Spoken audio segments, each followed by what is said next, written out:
করতে হবে, সেটা হচ্ছে অমা উবাররিউ নাফসি, আমি আমার নিজেকে পবিত্র বলে পেশ করছি না, কারণ মানুষ মাত্রই ভুল হইতে পারে। তো ইন্নান নাফসা লাআম্মারাতুন বিসসুইন, নিশ্চয়ই মানুষের অন্তর মানুষকে সব সময় মন্দ দিকেই বেশি ধাবিত করে।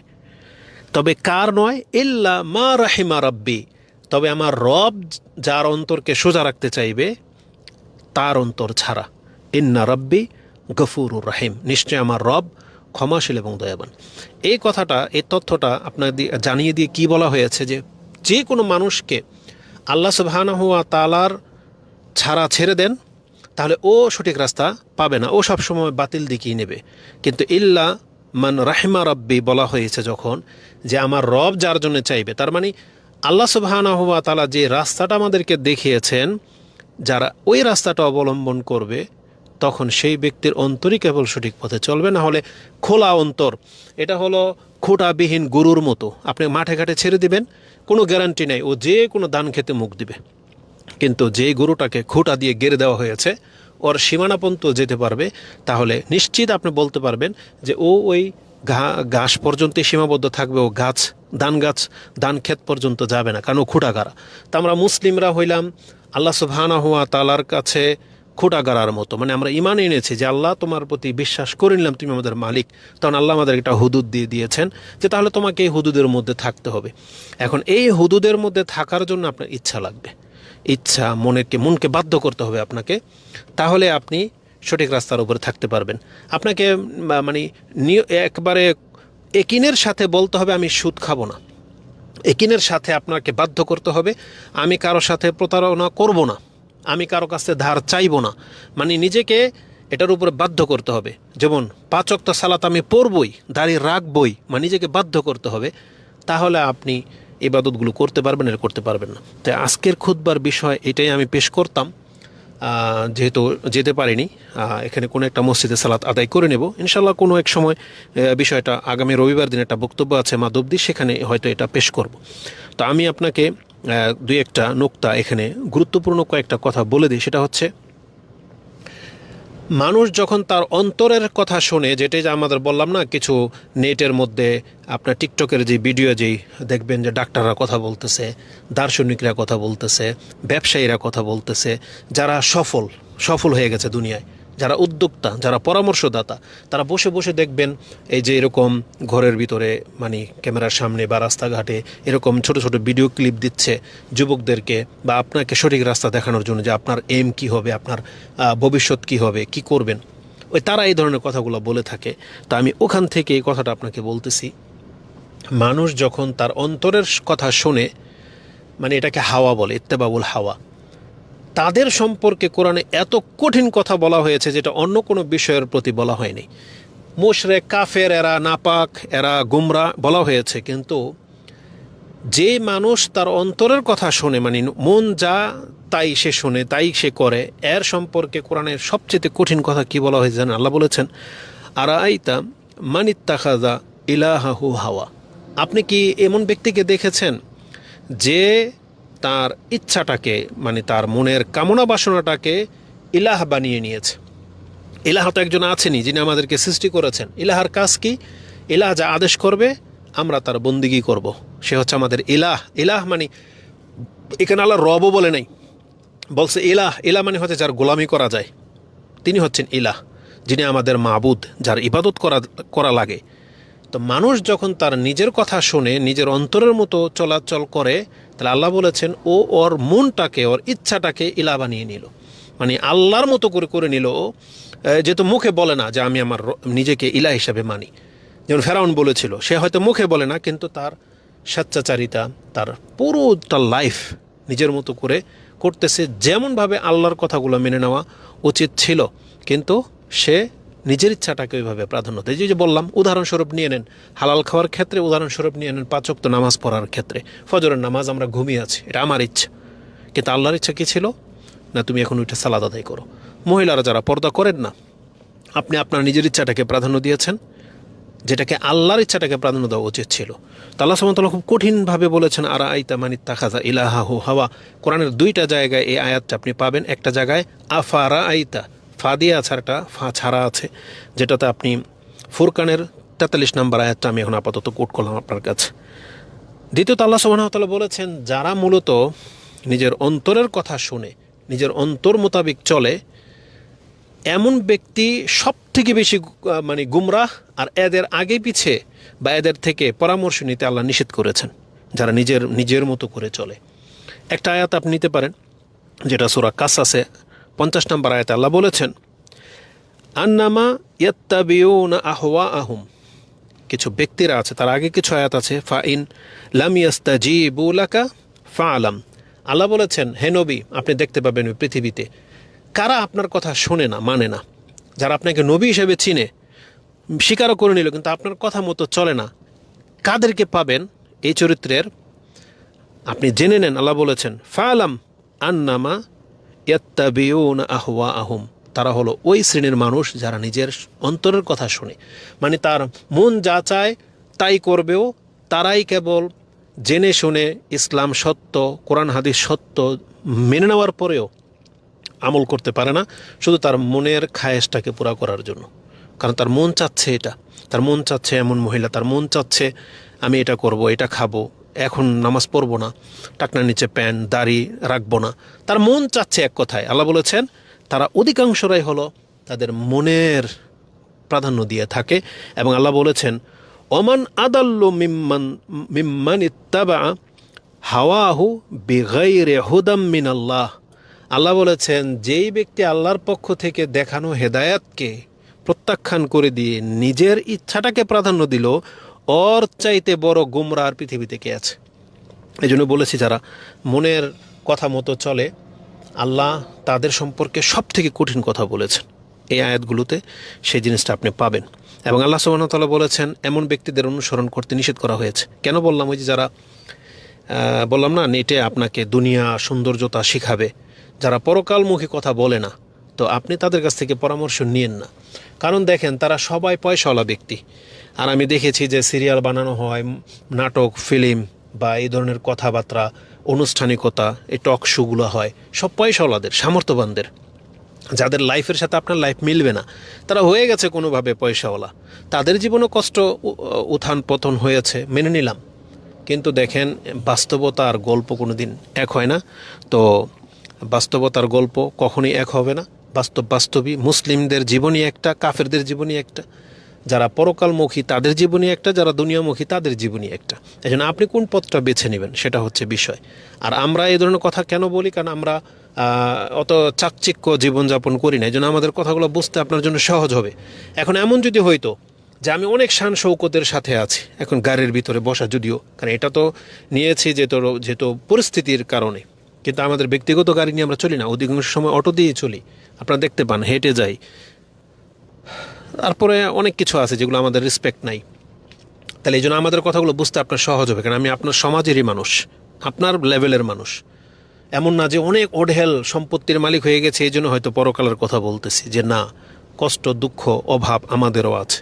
কিন্তু এটা আমি অনুভব করেছি যে আসলে আজকে আমরা মুসলিম হওয়া সত্ত্বেও কেন আমাদের চরিত্র এত খারাপ, কেন আমরা মিথ্যা বলি, কেন আমরা অন্যের সাথে ধোঁকামি করি, কেন আমরা গায়ের জোরে কাজ করি, কেন আমরা এই যে রাস্তা ব্লক করে দিয়ে গোরামি করি, নেশা সিগারেট মুখের মধ্যে আছি, নামাজ পড়ি না কেন?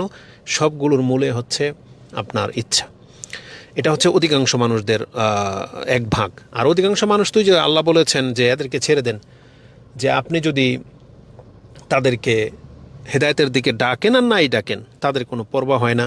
তারা ওহম লা ইয়াকিলুন ওহম লা ইয়াহতাদুন, তারা হেদায়েত পাবে না, তারা তাদের বিবেক কাজ করে না। ওটা অধিকাংশ মানুষের নেচার, যারা শুধু কাজ করে আর খায় আর আমোদ প্রমোদে মেতে উঠেছে।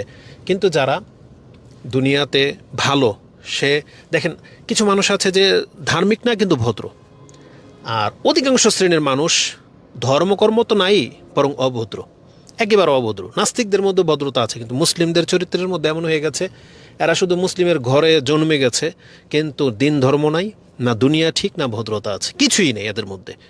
তো এই জন্য এই বিষয়টা আজকে এইভাবে পেশ করতে চেয়েছিলাম, খুতবায়, যেটা হয়নি। তবে আল্লাহ সুবহানাহু ওয়া তাআলার কাছে তৌফিক কামনা করি। তো আমি শেষ করে দেবো, যেহেতু এটা খুতবা না, এতটুকু কথাই বলেছি।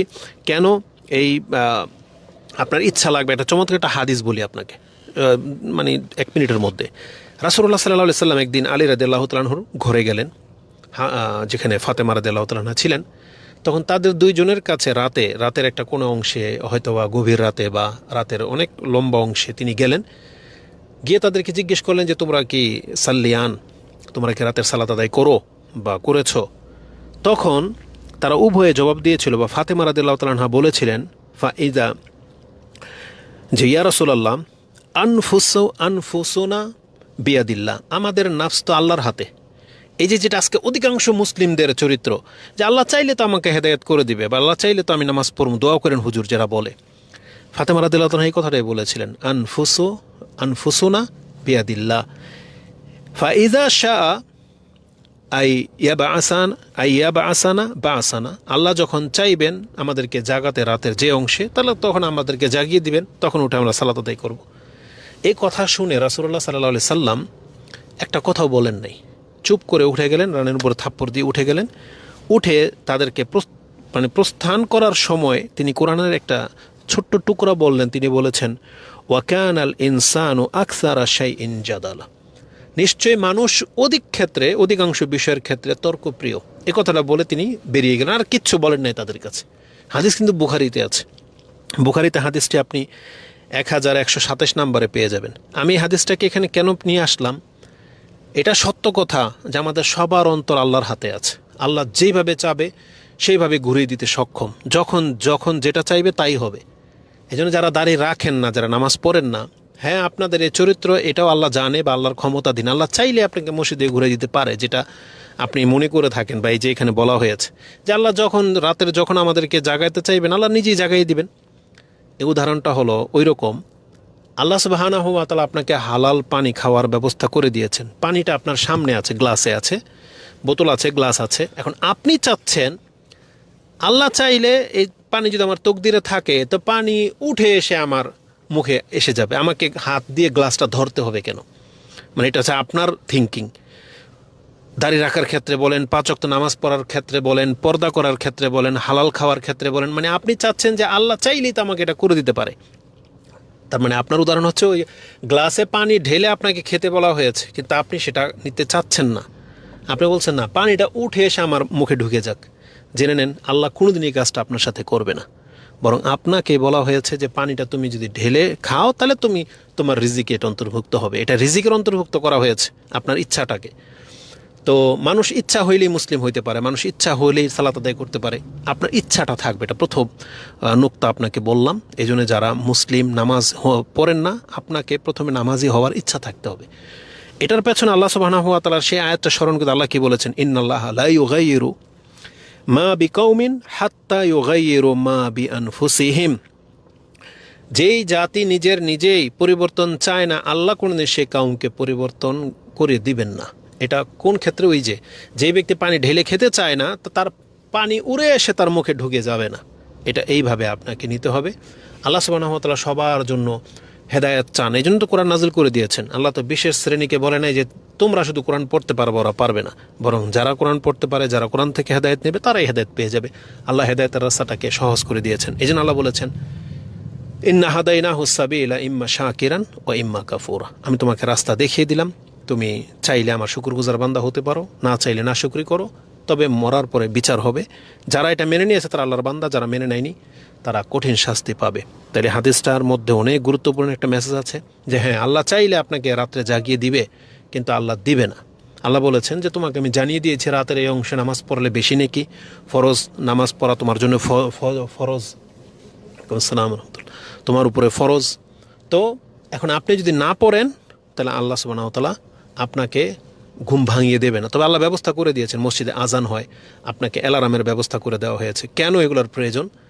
আল্লাহ সুবহানাহু ওয়া তাআলার দায়িত্ব যতটা, আল্লাহ সেটা করে দিয়েছেন যে আমি তোমাকে ওয়াক্তটা জানিয়ে দেব, এখন তুমি আসবা না আসবা তোমার ইচ্ছা। এটা ছিল আজকের বক্তব্যের মূল বিষয়। এজন্য আমাদেরকে কি করতে হবে? ভালো হইতে হলে ইচ্ছাটাকে প্রাধান্য দিতে হবে, মানে ইচ্ছা জাগতে হবে, আমি ভালো হব, এটা অন্তর থেকে আসতে হবে। এরপর আমাদেরকে পদক্ষেপ নিতে হবে। পদক্ষেপের মধ্যে একটা পদক্ষেপ শুধু এখন বলে দিব, সেটা হচ্ছে দোয়া করা। আল্লাহর কাছে দোয়া করতে হবে, চাইতে হবে যে আল্লাহ আমি ভালো হব। এই জন্য রাসূলুল্লাহ সাল্লাল্লাহু আলাইহি সাল্লাম মুআজ বিন জাবালকে বলেছিলেন, এ মুআজ, আমি তোমাকে অনেক বেশি ভালোবাসি, তুমি কখনো এটা ছাড়বা না। সেটা কি? 5 ওয়াক্ত নামাজের পর সালাম ফেরানোর পর অথবা নামাজের সালাম ফেরানোর আগেই আপনি বলতে পারেন। নামাজের শেষে তুমি অবশ্যই এটা বলবা, আল্লাহুম্মা আইন্নি আলা যিকরিকা ওয়া শুকরিকা ওয়া হুসনি ইবাদাতিকা। আল্লাহ তুমি আমাকে সাহায্য করো। দেখেন কোন ক্ষেত্রে? অন্যের সাথে ঝগড়া করার ক্ষেত্রে, বেশি পয়সাওয়ালা হওয়ার ক্ষেত্রে, দুনিয়া ফেমাস হওয়ার ক্ষেত্রে না। বলছে আল্লাহ তুমি আমাকে সাহায্য করো আলা যিকরিকা, আমি যেন তোমাকে স্মরণ করতে পারি, অশুকরিকা, আমি যেন তোমার শুকুরগুজার বান্দা হতে পারি, আর উত্তম ইবাদত গুজার হতে পারি। চিন্তা করা যায়, তার মানে এগুলো আল্লাহর সাহায্য লাগবে। তাহলে এটা আপনাকে চাইতে বলা হয়েছে। এবং রাসূলুল্লাহ সাল্লাল্লাহু আলাইহি সাল্লাম সবচেয়ে বলতেন, আল্লাহুম্মা মুসাররিফাল কুলুব সাররিফ কালবি আলা তাআতিক। আল্লাহ তুমি তো অন্তরকে পরিবর্তন করার মালিক, তুমি আমার অন্তরটাকে তোমার আনুগত্যের দিকে ঝুঁকিয়ে দাও। তো এটা প্রথম পদক্ষেপ, আপনার ইচ্ছা থাকতে হবে। দ্বিতীয়ত হচ্ছে আল্লাহর কাছে আপনি দোয়া করবেন। তাহলে আজকের খুতবার মূল বিষয় এটাই। ইনশাআল্লাহ দ্বিতীয় সাবাবগুলা আমরা সেটা উল্লেখ করবো। যেমন দ্বিতীয় সাবাবকে আপনার ভালো হতে হলে কি লাগবে? ভালো সঙ্গী লাগবে, ভালো হতে হলে ভালো পরিবেশ লাগবে, ভালো হতে হলে ভালো কাজে লেগে থাকতে হবে, মানে অন্যকে ভালোর দিকে ডাকতে হবে। যেমন আমি আপনাকে ভালোর দিকে ডাকি, এখন এখানে আমি আর রনি আছি, ইব্রাহিম আছে, সাথে গার্লফ্রেন্ডও থাকতে পারতো, কিন্তু আমি যখন দাওয়াতি কাজ করি তখন আমার দাওয়াতি কাজ আমাকে ভালো কাজে বাধ্য করেছে। এখানে আমি খারাপ কাজ কিছু করতে পারবো না, কারণ মানুষ আমাকে দায়ী হিসেবে চিনে। তো আপনিও যখন ভালো কাজ করবেন, আপনার ওই ভালো কাজটাই আপনাকে অনেক পাপ থেকে বাঁচাবে। এই জন্য দাড়ি মানুষকে অনেক পাপ থেকে বাঁচায়। আবার দাড়ি রেখে যারা পাপ করে তারা তো বেহায়া, নির্লজ্জ, তাদের কথা বলে লাভ নেই। পর্দা করে ভদ্র হওয়া, এগুলো থেকে মানে পাপ থেকে বেঁচে থাকাটা সহজ হয়। তো আল্লাহ সুবহানাহু ওয়া তাআলার কাছে তৌফিক কামনা করতেছি। এবং আল্লাহ সুবহানাহু ওয়া তাআলা এটাই যেটা ফয়সালা করে রেখেছেন, আজকের খুতবা আমার দেওয়া হবে না, এটাই হয় নাই। কুমিল্লা তো যেতে পারি নাই, মুন্সিগঞ্জ থেকে ফিরে চলে আসলাম। এখন একটা মসজিদে ঢুকবো, ঢুকে সালাত পরে বাসায় চলে যাব। দোয়া করুন আমাদের জন্য। আর সবচেয়ে বড় টেনশনে আছে আমাদের এই মুসলিম প্রজেক্ট নিয়ে। ইনশাল্লাহ 500% মতো জায়গা রেজিস্ট্রি হয়েছে, এই মাসে আরও 120% মতো রেজিস্ট্রি হওয়ার কথা। আমাদের সম্পর্কে জানার চেষ্টা করেন, আমাদের প্ল্যানিংগুলো বুঝেন। আসুন আমরা মুসলিম সোসাইটি করি একসাথে। ভালো মানুষগুলা যত বেশি এক সমাজে বাস করবে, সেখানে ভালো কাজ করা সহজ হবে। আল্লাহ সুবহানাহু ওয়া তাআলার কাছে তৌফিক কামনা করতেছে, আল্লাহ যেন আমাদেরকে এবং আপনাদেরকে আল্লাহর উত্তম বান্দা হওয়ার তৌফিক দান করেন। আমিন। আকুলু লিকাউলি হাযা আস্তাগফিরুল্লাহ লি ওয়া লাকুম ওয়া লিসাইরিল মুসলিমিন ফাস্তাগফিরু ইন্নাহু হুয়াল গফুরুর রহিম। আসসালামু আলাইকুম ওয়া রাহমাতুল্লাহি ওয়া বারাকাতুহু।